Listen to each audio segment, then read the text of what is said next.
like give the floor to someone who is coming from outside, who is coming from Slovakia, from Bratislava, Jan GÁLIK. Jan is one of the founders and member of civic organization in Bratislava Zaslušné Slovensko. It means for a correct Slovakia. And Jan will tell us something about the situation, how it is now in Slovakia, in Bratislava. And together with Jan, we have the idea and the project, as I already mentioned, this in the troistic between Slovakia, Moravia, and Poland to set up a sort of human rights watch, a sort of office bureau of civic societies from these three countries. So, Jan, you have the floor.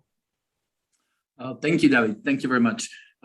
First of all, I would just like to say that our collective of Zaslušné Slovensko for Decent Slovakia was actually not only in Bratislava, it was in 50 different cities in our country.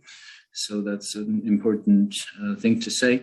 And yes, today I would just like to share a few thoughts on how the civic society and democracy looks like these days in our country. In 2 weeks or less than 2 weeks, we will actually be lighting candles and remembering Jan Kuciak and Martina Kušnírova. Jan Kuciak was an investigative journalist that was murdered of the biggest protests and the biggest rallies in our country's history, which I was a part of. These protests were very sophisticated. These protests managed to transform somehow anger into hope, fear into solidarity and activity.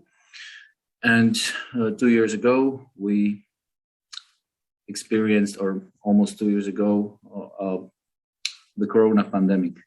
At the same time, in our country, we changed governments, and I think that the past 2 years have been extremely difficult for everybody.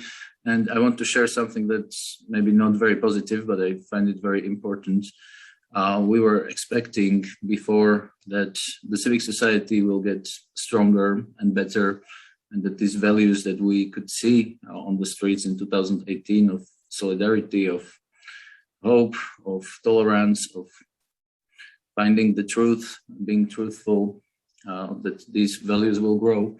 Unfortunately, also thanks to the pandemic and other reasons, we can see a huge increase of conspiracy theories, of lies, of hoaxes, of far-right extremism, of far-right populism, and the rhetorics of mainstream politics are becoming very much extreme, not only in my country, but in a lot of countries in Central Europe. I think this is something that is really important to address because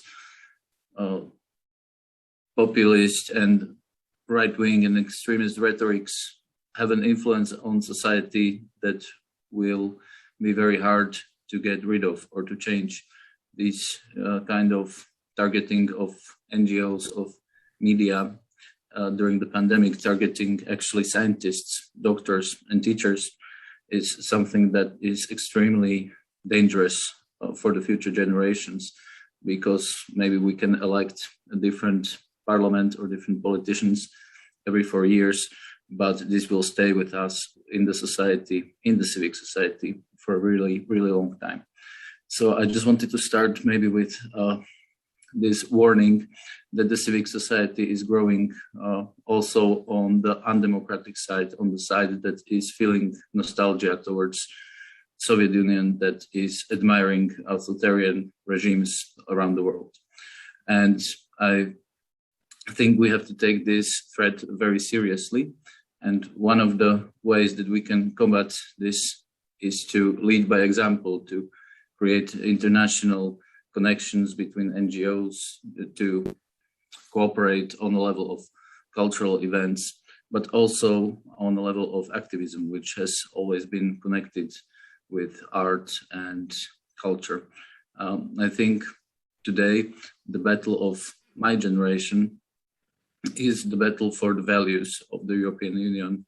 And I'm sure that we can all agree that we have to defend the values of celebrating diversity, of tolerance, of freedom and democracy.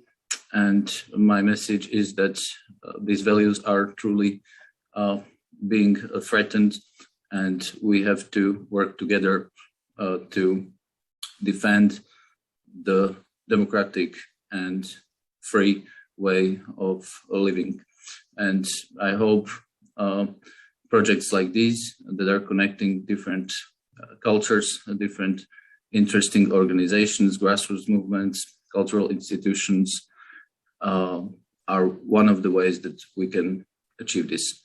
So thank you very much for inviting me, and I wish you all a pleasant day.